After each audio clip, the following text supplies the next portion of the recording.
Hello and welcome to another video. Today I'll be showing you how I have replaced the bearing on my Focus. Since around November last year I started to notice some noise coming from the front end of the car, and the more I drove the louder it got, but I wasn't sure which side it was coming from, so therefore I decided to do this test.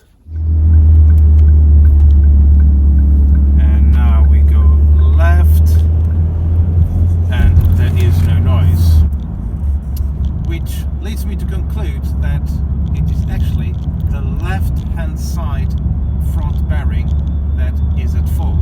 It's very easy. So if you turn right and the noise increases in volume, it's the left bearing. If you turn left and the noise increases in volume, it is the right-hand side bearing. So the left-hand side was the culprit, so it was time to change it. The Focus uses a very particular type of bearing called Generation 2 bearing, which is different from the ones you find on the Mark 1.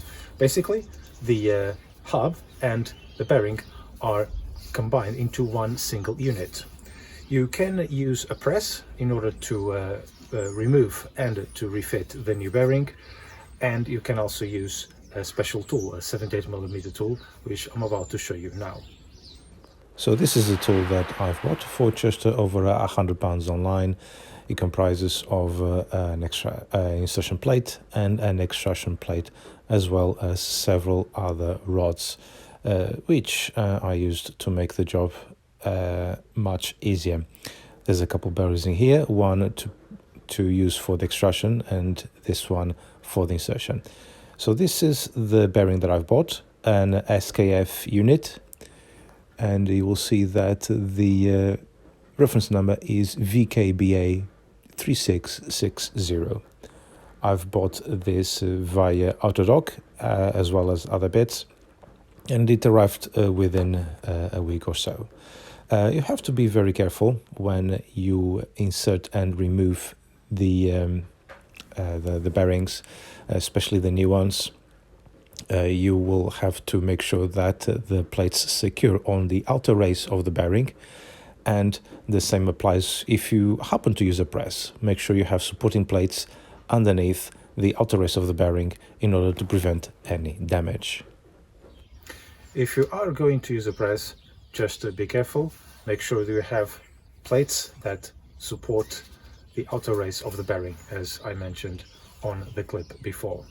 A number 13 socket, and undo the hub nut while the wheel is still in place. Oh, that wasn't very taut. Now the next process will be very simple. I'm not going to do a video about it. You can find it on my brake pad and disc replacement video. Basically, I'm going to remove the brake caliper all in one unit, hang it on the suspension strut, and remove also the disc, and then I'll get on to the next stage.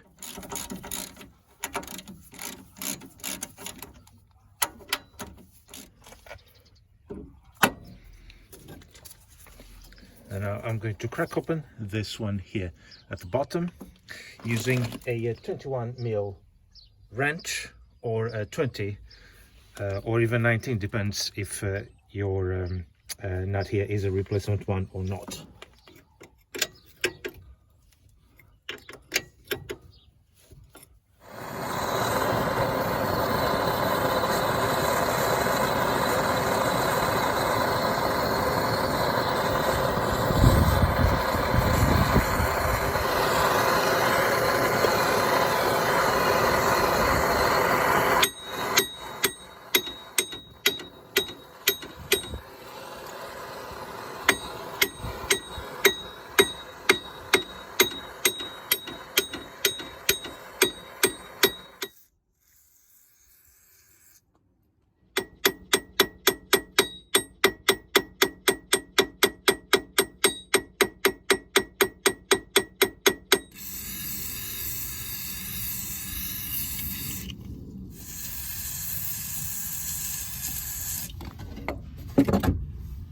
And it was at this point that I really admitted defeat.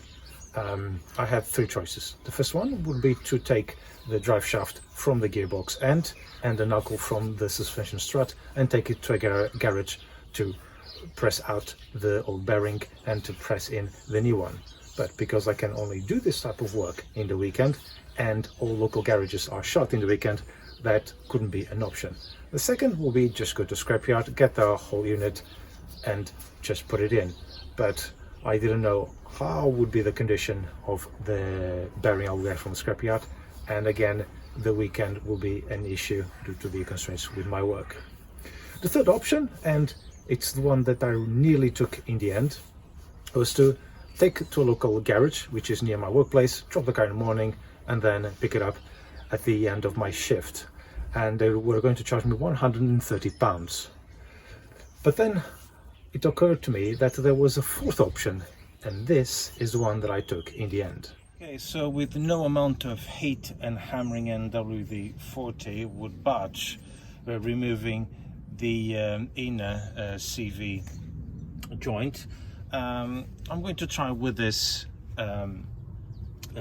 axle puller, or actually pusher, or whatever it is. I got this online, and basically there's a center bolt that pushes through the through the inner joint, and then it tries to pull it with the force. I've put the breaker bar in here to create some leverage. I probably could have lowered the car and used the floor as a leverage, but I just couldn't be bothered, so I just use a bit of a rock in order to leverage in here, and then use the old lug nuts.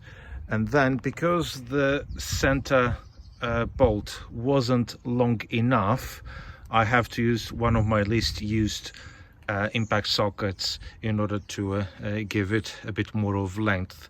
I've also oiled the bolt, so let's see how this goes. I don't think it's budging really.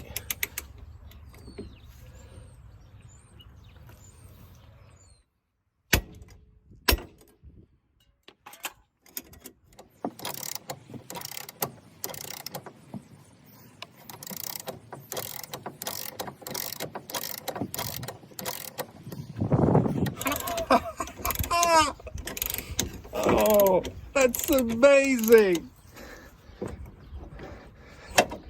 Great success! Woohoo! Okay, now that the axle shaft has been freed, now it's time to remove the wheel bearing. As you can hear,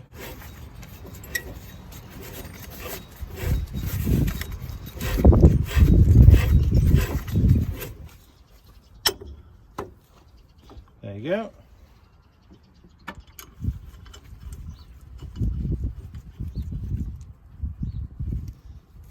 Now I've put the main plate and inserted these securing pins and matched them with the recess on the extraction plate. The main bolt, and put this small washer with the recessed side to the front, because this is actually bearing in here that helps with going round. And then on the other side, small washer in here. This can be a bit fiddly, but this is the very first time I do this, so bear with me. And then just put this socket in here, make sure it's fully secured. Because this is inside the bearing and not resting on the hub, it actually doesn't foul inside the ABS sensor. And then, as you can see in here, this is all now properly secured. Now, unfortunately, I haven't got a wrench number 30, but I'm just using my adjustable spanner to do the job for me instead. And I'll just put my trusted rock to give a little bit more leverage. It's also resting on the lower control arm, which is not in the best condition, but that will be done later. And then for this I use a number 22 socket, and now I'm going to extract the hub.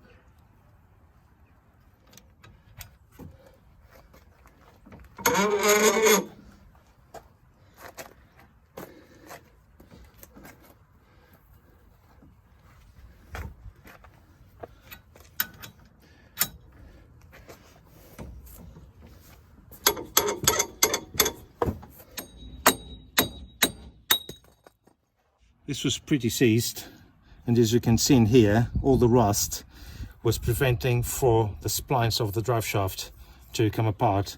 Also, all the rust here accumulated was making it very difficult for the hub to be removed. Now it's time to clean the surface inside the steering knuckle and insert the new hub. Have to be very careful with the ABS sensor, which is here right at the top.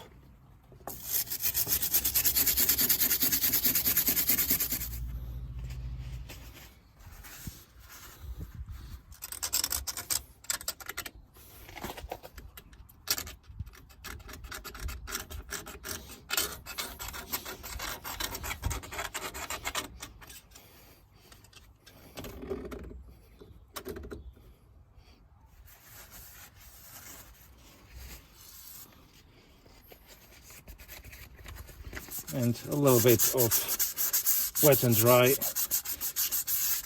just to remove just the last bits of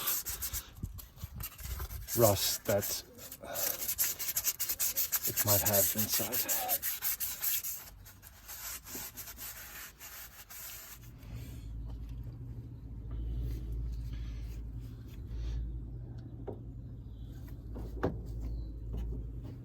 Now I'm introducing the hub. Make sure that is perfectly centered.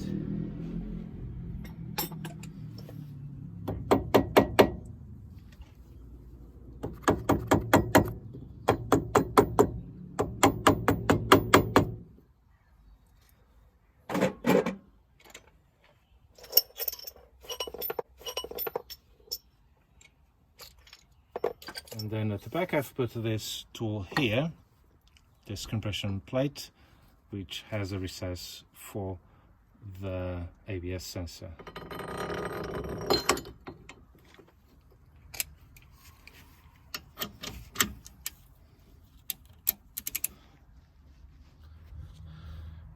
Well, unfortunately the camera ran out of battery, but essentially this bloody thing is now on. So all nice and in place, and because I was only be able to record, actually to charge for a few minutes, I'm going to brush wire the I'm really knackered. It's just been so much effort. Look at that, no noise.